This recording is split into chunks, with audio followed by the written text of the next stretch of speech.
Bonjour, bonjour, bienvenue sur le plateau de Batijournal TV. Nous sommes toujours à Paris, porte de Versailles, Batimat 2022. Et nous allons voir comment ça se passe dans la vraie vie. Et on va faire des retours d'expérience. On va parler de retours d'expérience sur la construction bas carbone avec mes deux invités. Pour en parler avec moi, donc, Hélène Génin, bonjour. Bonjour Stéphane. Vous êtes la déléguée générale de BBCA. BBCA, Association pour le développement du bâtiment bas carbone. voilà, donc on n'est pas hors sujet. À côté de vous, Laurent Arnaud, bonjour. Bonjour Stéphane. Laurent, vous êtes responsable du domaine bâtiment au CEREMA. On connaît le CEREMA, mais le domaine bâtiment CEREMA, c'est quoi? Le CEREMA intervient dans 6 grands domaines. Et parmi l'un de ces domaines, il y a le domaine du bâtiment. On intervient à plusieurs niveaux. On intervient en posture d'assistance, d'accompagnement de l'État dans l'élaboration des politiques publiques. Et puis, on intervient pour la diffusion de ces politiques publiques sur les territoires auprès de tous les acteurs du domaine du bâtiment. Donc, bien entendu, avec les évolutions, voire les révolutions réglementaires, on a beaucoup travaillé avec la direction d'administration centrale. Et puis, aujourd'hui, on travaille au déploiement de ces politiques publiques, que ce soit sur la RE 2020, réglementation environnementale, mais également au niveau du décret éco-énergie tertiaire, par exemple. Voilà, et aujourd'hui, on sera plutôt du côté RE 2020 et on ira certainement un peu plus loin, à mon avis. Qui veut commencer? Quand je dis construction bas carbone, est-ce qu'aujourd'hui, on y arrive? Alors je commence. Construction bas carbone, effectivement, les solutions existent et on a de plus en plus d'acteurs qui les mettent en œuvre avec des succès réels. Ce qu'on constate avec l'association BBCA qui opère un label de performance, c'est que notamment dans le bâtiment neuf, on arrive à réduire les émissions carbone d'un bâtiment de 15 à plus de 45%. Par rapport à un bâtiment traditionnel, suivant le niveau qu'on va obtenir. Donc les solutions existent et les résultats sont là. Maintenant, la question, c'est la massification. On a aujourd'hui des pionniers qui se sont engagés très tôt dans ces démarches. L'association a 7 ans aujourd'hui.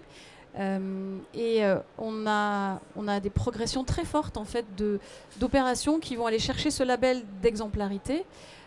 Aujourd'hui, c'est 450 opérations qui sont engagées et c'était cette année 50% de croissance par rapport à l'année dernière. D'accord, donc c'est très important. Il y a une vraie dynamique. Absolument. C'est quelque chose que vous constatez également au CEREMA, dans le pôle bâtiment? Oui, également. Et j'irai même un petit peu plus loin. C'est-à-dire que je voudrais déjà souligner le rôle de l'État dans cette démarche d'aller vers un bâtiment bas carbone. Il a imposé un certain nombre de choses par la loi. Il y a eu un label, E+, C-, qui a servi à définir vers où on pouvait aller, où on devait aller. En fait, ce label-là a été un petit peu limité sur la partie carbone, parce que c'était assez nouveau. Et aujourd'hui, on s'aperçoit qu'il y a beaucoup de démarches pour aller, y compris sur la partie carbone. Et le CEREMA travaille pour faire émerger des solutions nouvelles, innovantes, permettant justement d'atteindre des niveaux élevés de réduction du carbone. Voilà, parce que dans le label E+, C-, on avait le E, donc énergie, le C, carbone, qui était plus difficile finalement. Il a été plus difficile, enfin le retour d'expérience a montré qu'il a été plus difficile d'atteindre le plus haut niveau. Oui, que quelques exemples ont atteint le plus haut niveau en termes de carbone, mais c'est un petit peu normal, c'était assez nouveau et pas nécessairement vraiment bien piloté au niveau de la construction. Donc il est normal qu'il y ait des exemples qui sont un petit peu un effet de précurseur, mais je suis certain que ça va aller plus loin. Et dans la RE 2020, on peut se réjouir qu'on soit passé de réglementation thermique à des réglementations environnementales avec des indicateurs carbone qui permet maintenant d'évaluer réellement la part carbone de chaque construction neuve. Alors je rejoins vraiment Laurent dans ce qu'il vient d'indiquer, puisque la France est le pays au monde qui est le plus engagé, en fait, qui est le plus en avance en termes de réglementation. Et si BBCA en 2015 a ouvert la question du carbone, la massification ne peut se faire que parce que la réglementation devient carbone, et c'est très courageux et très pionnier de la part effectivement de l'État d'avoir lancé cette réglementation, la RE 2020, qui est entrée en vigueur ce début janvier. La massification ne se fera que par la loi. C'est l'exception française, c'est plutôt une bonne nouvelle pour une fois, non? On serait en avance? Oui, souvent on dénigre un petit peu ce qu'on fait en France. Pour une fois où on peut dire qu'on est leader et un petit peu exemple, il faut le dire. Et je vais un petit peu plus loin, je vous avais dit, c'est qu'aujourd'hui, et quand je me suis promené dans le salon, on voit que ces solutions, elles fleurissent, et elles fleurissent également au niveau des fabricants, des constructeurs historiques. Je pense qu'au-delà de la réglementation, il y a aussi une prise de conscience. Et je trouve que moi, je la voyais dans le grand public. Je rencontrais un certain nombre de citoyens qui disaient comment est-ce que je peux contribuer à l'amélioration de l'impact du bâtiment. Alors on parlait beaucoup de la transition énergétique et moi j'insistais beaucoup sur la part carbone qui est quand même l'élément essentiel puisque la part carbone inclut l'énergie. Voilà, mais va au-delà. On a deux indicateurs, hein. On a un indicateur énergie IC et on a un indicateur carbone. Hein. Carbone. C'est ça qui est important. Et aujourd'hui, je pense que les professionnels ont pris conscience de ça et proposent chacun des solutions assez innovantes. Alors, vous m'avez dit quand on a préparé que vous travaillez aussi sur l'innovation, l'innovation matériaux biosourcés. Donc c'est un peu ce que vous avez constaté ici. Et comment, pareil, votre retour d'expérience, parce que ces matériaux vont avoir une part de plus en plus importante, hein, mais on sait aussi que les matériaux traditionnels travaillent aujourd'hui à réduire leur impact carbone. Mais quel est votre retour d'expérience sur ces matériaux et sur l'innovation qu'il y a dans ce domaine?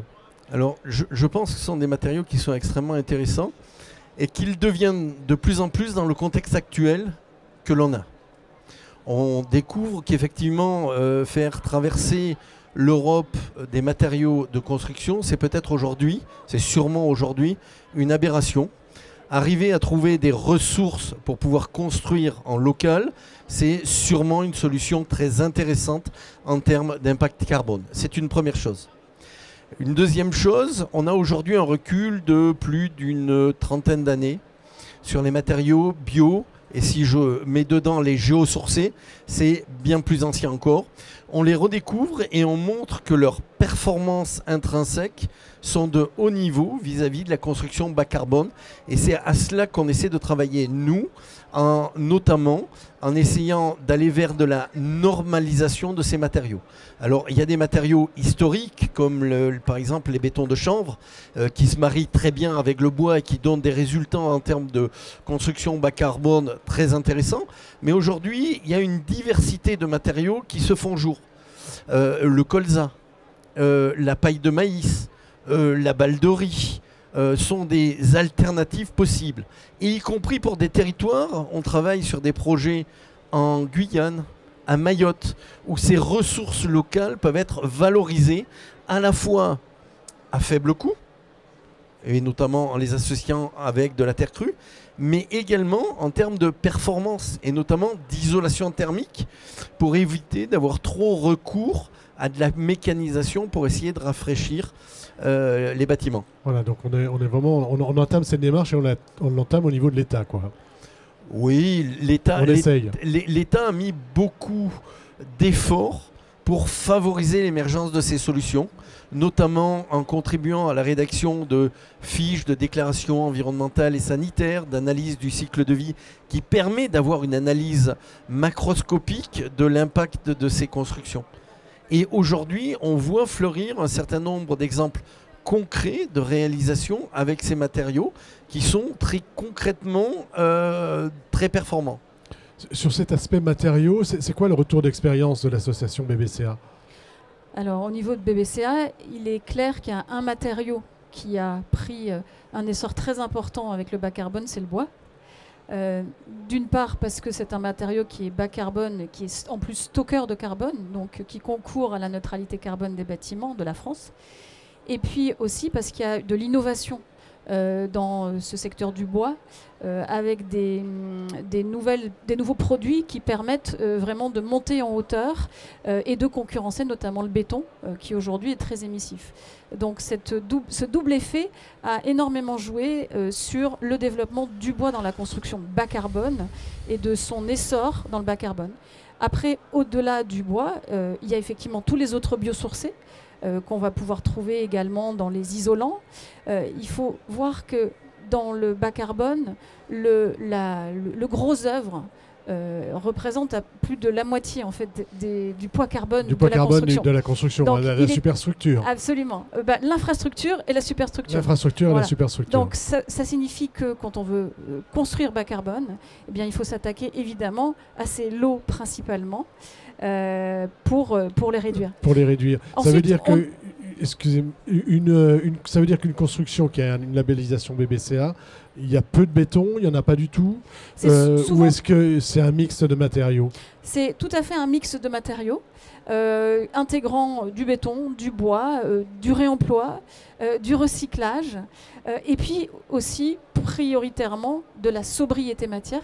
Parce que la matière qu'on n'utilise pas, qu'on n'emploie pas, eh bien c'est autant d'économies de carbone dans le projet. Et donc la conception sobre en matière est très importante en matière grise et vraiment déterminante dans le résultat plus carbone. De matière grise, moins de matière dans le bâtiment. Hein. Absolument.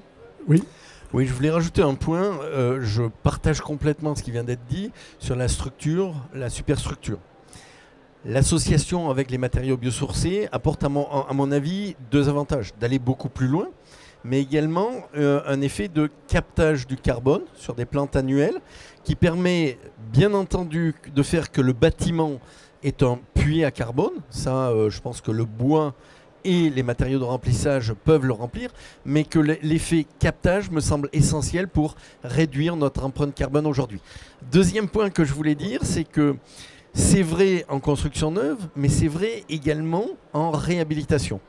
On est sur du REX et j'ai deux exemples à donner là-dessus. Le premier exemple, c'est une opération de réhabilitation d'une structure béton dans laquelle l'architecte a souhaité garder poteau plancher, très bien, et toute l'enveloppe a été refaite en matériaux biosourcés.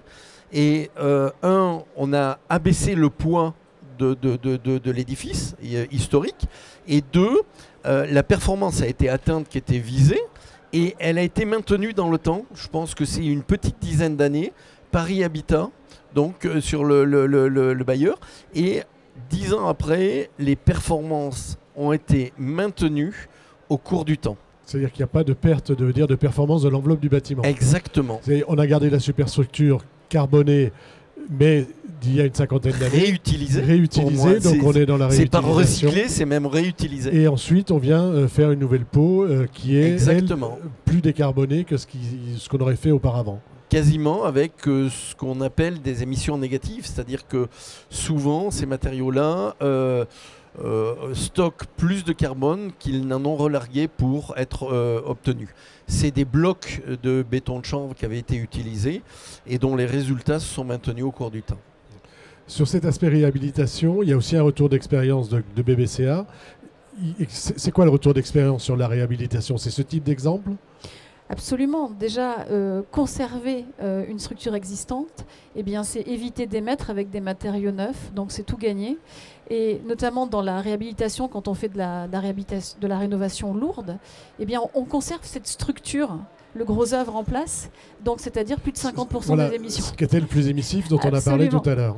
Et donc, conserver les matériaux pendant toute leur durée de vie, ne pas déposer prématurément, et donc allonger la durée de vie des matériaux dans le bâtiment, c'est une des premières démarches bas carbone que tout un chacun doit avoir aujourd'hui en tête. Et donc la rénovation bas carbone est également un sujet qu'on a traité chez BBCA avec un label également sur la rénovation.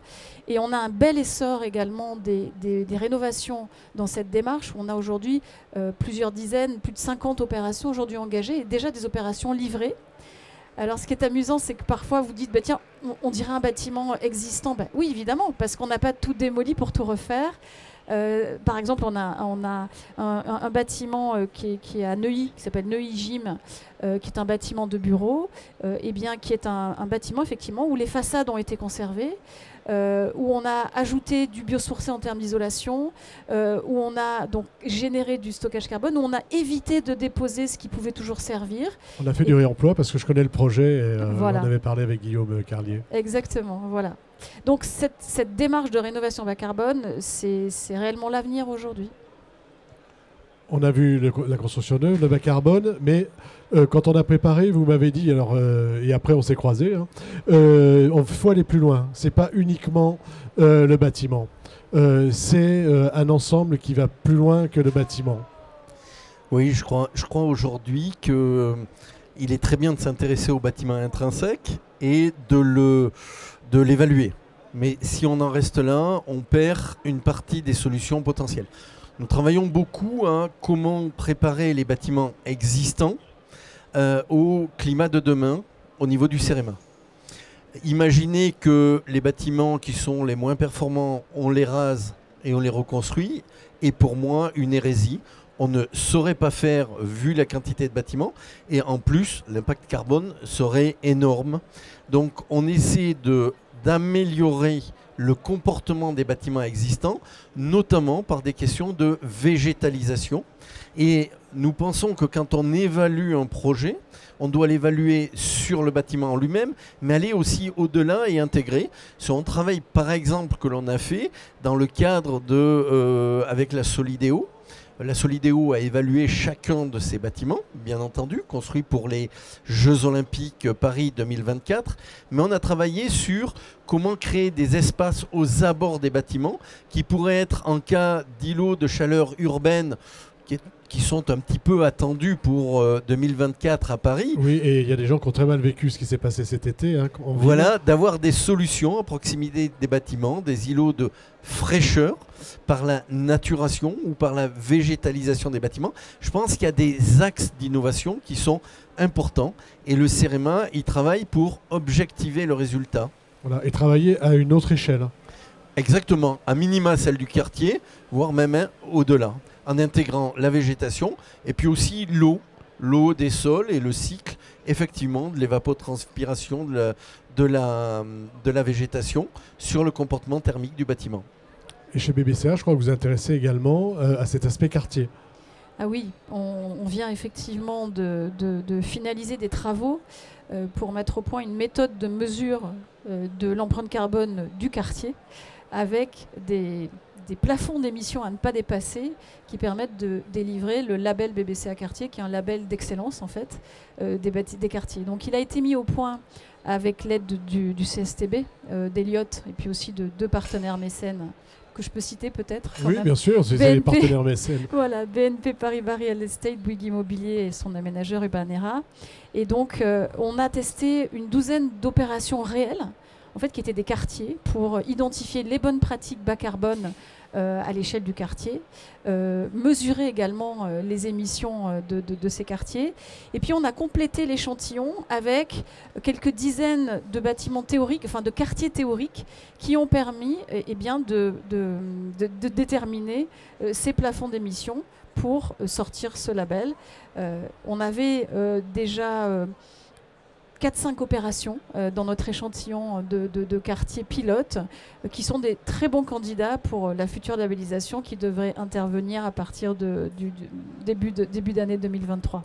Qu'est-ce qui a été identifié comme permettant de faire baisser l'impact carbone du quartier ? Alors, ce qui est extrêmement intéressant, c'est qu'on change totalement d'échelle, bien sûr, quand on raisonne quartier. Donc, bien sûr, il y a les bâtiments, mais il y a aussi les infrastructures publiques qui vont devoir être intégrées. En termes énergétiques, il y a toute la mutualisation des réseaux qui vont vraiment être extrêmement importants. Et puis, au-delà du bâtiment, des structures construites, on va également couvrir la mobilité, l'alimentation, également les consommations, en sortant un indicateur à l'usager qui permet réellement de couvrir déjà des quartiers aux programmations totalement différentes et qui permet de comparer les émissions carbone du quartier à l'usager en comparaison de la stratégie nationale. C'est-à-dire qu'on sait aujourd'hui qu'on devra d'ici 2050 diviser les émissions par habitant, par Français, de 10 tonnes équivalent CO2 par an à 2 tonnes, donc une division par 5. Eh bien, un quartier, avec cette méthode BBCA quartier, pourra avoir son chiffre en termes microéconomiques, c'est-à-dire du quartier. Voilà, donc c'est extrêmement intéressant en termes de tendance d'aller au-delà des critères techniques liés à ceux qui façonnent la ville, l'aménageur, les promoteurs, mais également aller jusqu'aux usages, c'est-à-dire la façon dont cette ville finalement définit les usages de ses utilisateurs, aller faire ses courses, aller à l'école, se déplacer. Et tout ça, c'est réellement intégré et valorisé dans cette intégré, valorisé, c'est assez complexe, je pense, à calculer. Sur cet aspect-là, vous travaillez aussi donc, sur ces sujets-là. Hein. Oui, bien entendu, et j'allais le rajouter, mais tu en as parlé. Je pense qu'il faut effectivement avoir une approche globale, notamment nous travaillant dans le domaine de la mobilité. L'alimentaire, on est moins impliqué là-dedans, mais au moins la mobilité, on s'aperçoit que c'est un impact extrêmement fort et que quand on est à l'échelle du quartier, effectivement, en fonction des réseaux existants, des possibilités existantes, on va avoir des approches complètement différentes et des indicateurs complètement différents. Donc il faut absolument intégrer cette dimension-là dans l'évaluation globale, mais pas oublier de le faire aussi indépendamment, le bâtiment, le quartier, et puis en y intégrant les effets mobilité, alimentation, etc. Un dernier mot, puis une dernière question à tous les deux. Sur le retour d'expérience que vous avez, est-ce qu'il y a des choses sur lesquelles il faut vraiment, qui ne fonctionnent pas encore bien aujourd'hui sur cet aspect bas carbone? Mais un dernier mot avant, une réaction. Et puis, donc, est-ce qu'il y a vraiment des éléments sur lesquels il faut retravailler parce que ça n'a pas bien fonctionné? Alors c'est évident que la manière dont de construire, de faire un bâtiment bas carbone, une rénovation bas carbone ou un quartier, implique tous les acteurs de la chaîne, c'est-à-dire du programmateur à la maîtrise d'ouvrage, à la maîtrise d'œuvre. Donc aujourd'hui, vouloir faire un bâtiment bas carbone quand on a terminé la conception, c'est pas possible, ou alors ça coûte très très cher. Donc ça, c'est souvent des écueils auxquels sont confrontés ceux qui manquent peut-être encore un peu de formation sur le sujet. Donc engager tous les acteurs de la chaîne en constituant une équipe qui va chercher à réduire l'empreinte carbone de l'opération, c'est absolument fondamental pour réussir. Fondamental d'intégrer tout et dès très très très très en amont. Oui. Sur cette question, et puis ce sera le mot de la fin. Alors, deux éléments. Je suis complètement d'accord avec ce qui vient d'être dit, l'implication des acteurs et la formation des acteurs. Donc, je ne vais pas revenir là-dessus. Moi, je vais plus insister sur... il y a des choses qui marchent très bien et il faut les encourager, il faut les montrer. Le label a un effet qui est entraînant, mais absolument pas d'obligation. C'est la raison pour laquelle, au tout début, j'insistais sur le fait que les législateurs aient donné. Il me semble qu'on doit encore gagner en termes d'efficacité dans le mode de construction, dans le domaine de la construction.